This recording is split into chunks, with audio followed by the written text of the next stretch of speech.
here are my questions. I'm going to minimize this so I can kind of see both sides.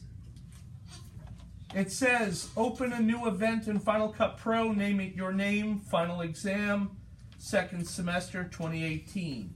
I'll get 5 points. A new project with your name in the event, final exam, second semester, you get 5 points. I've done that. This is how you're going to know that you've done it correctly. You should see your name right here. If you don't, you are now in somebody else's project. And you're going to create a mess. So you got to create an event and then a project. And it will tell you to do that. Let's see what else it says. It says, import the images from final exam folder.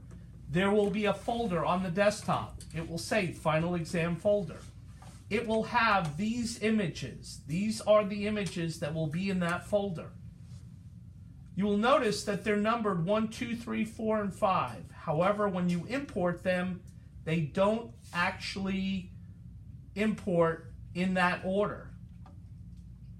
So it says, each picture should fill the entire screen at all times and keep the aspect ratio. Minus 5 points for each violation. So let me just show you what that means. First, we're going to do place all the images on the timeline in the order of their number for 10 seconds each picture. Here's picture number 1. Hit OK and drag. And I'm not going to be specific. If it's 10 seconds and 3 frames, I'm okay with that. Image number 2.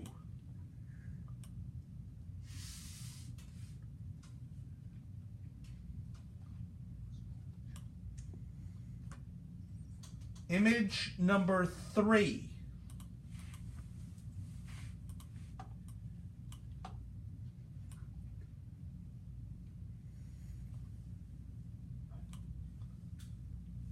Image number 4.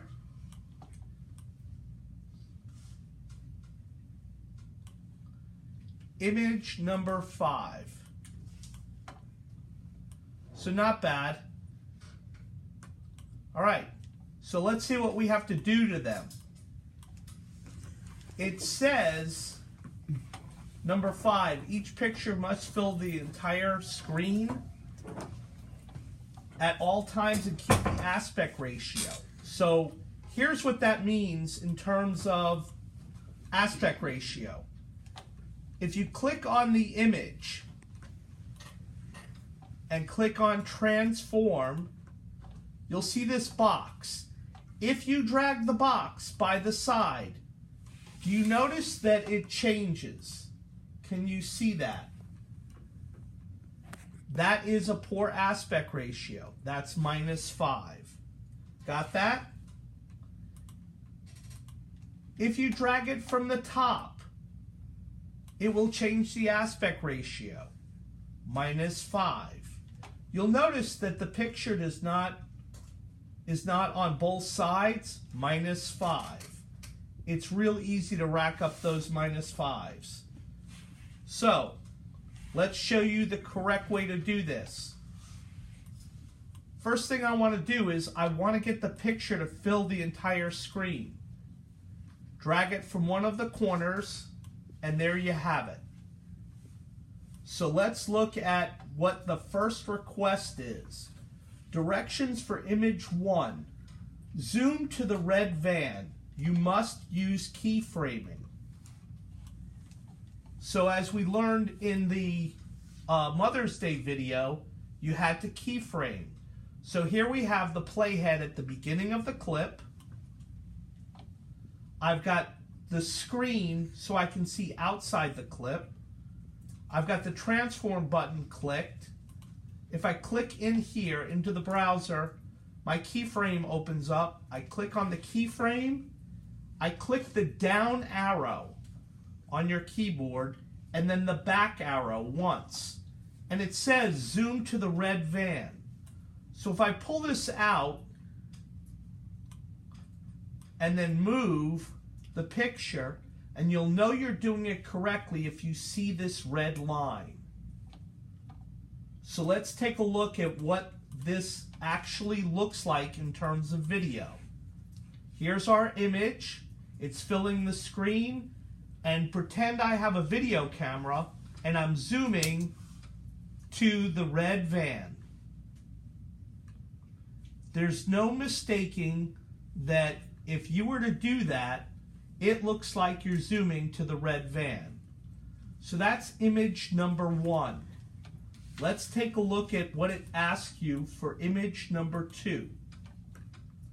Directions for image 2. Pan left or right from stop sign to stop sign. You must use keyframes. All right, first thing we need to do is minimize our box so I can see outside the frame. Click the playhead at the beginning of your clip.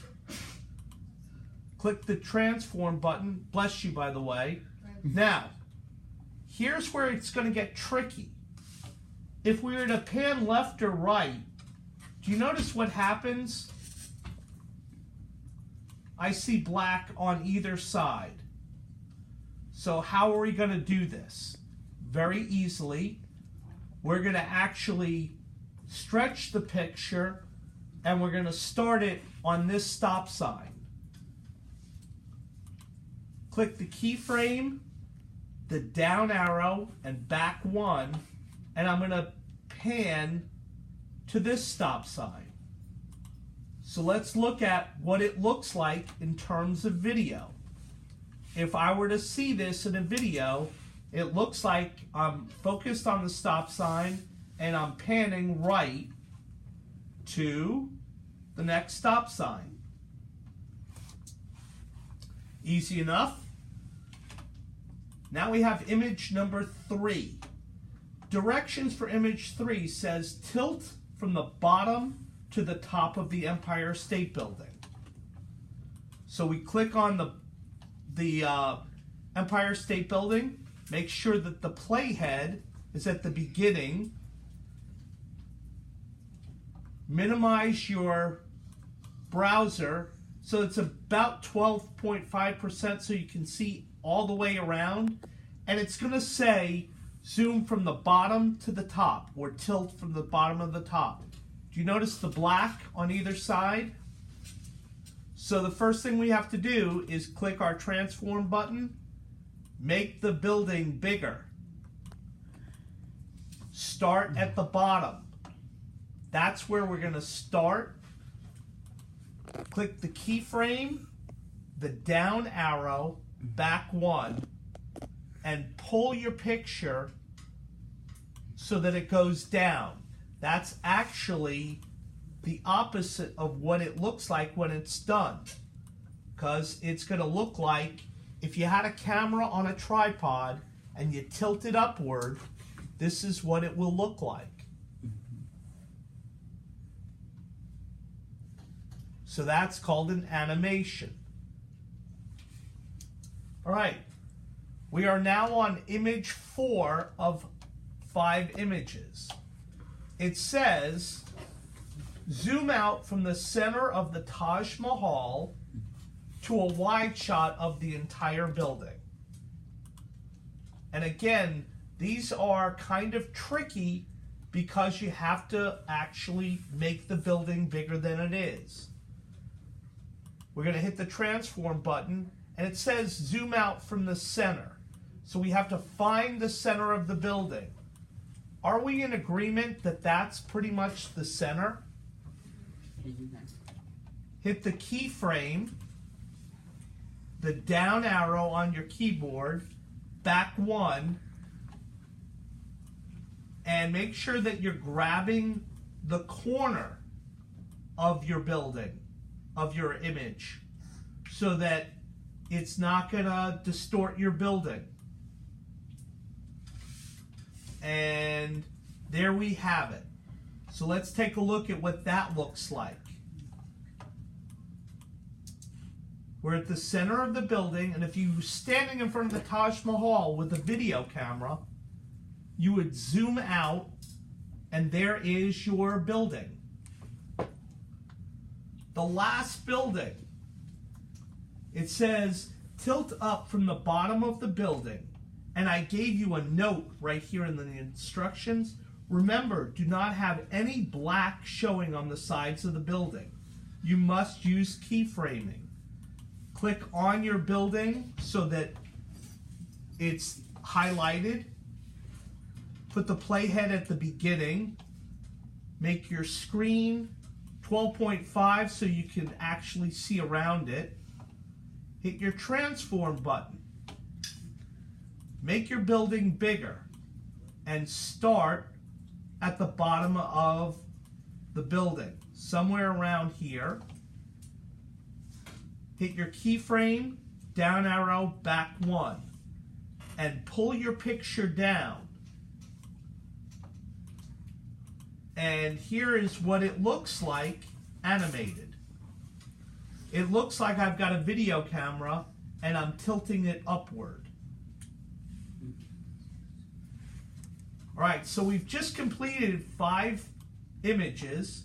Let's see what else it says. Put a simple dissolve on each image, including the beginning and the ending of your video. Just click on the first image, your shortcut, Command T.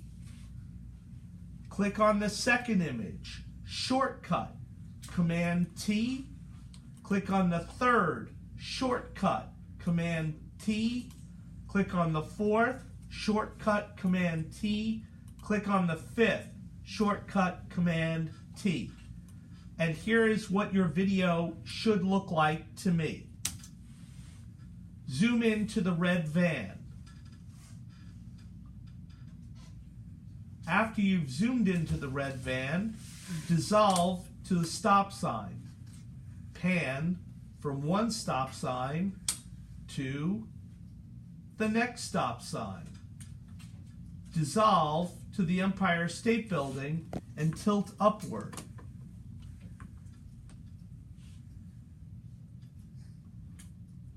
Dissolve to the Taj Mahal and start in the center of the building to the end of the building. And finally, tilt up, and I don't know what the name of these 2 buildings are, but they're pretty awesome. And then fade to black. Then you upload it to your YouTube account, just like you've always done. Send me the link, and you're done. I'm going to look at your work.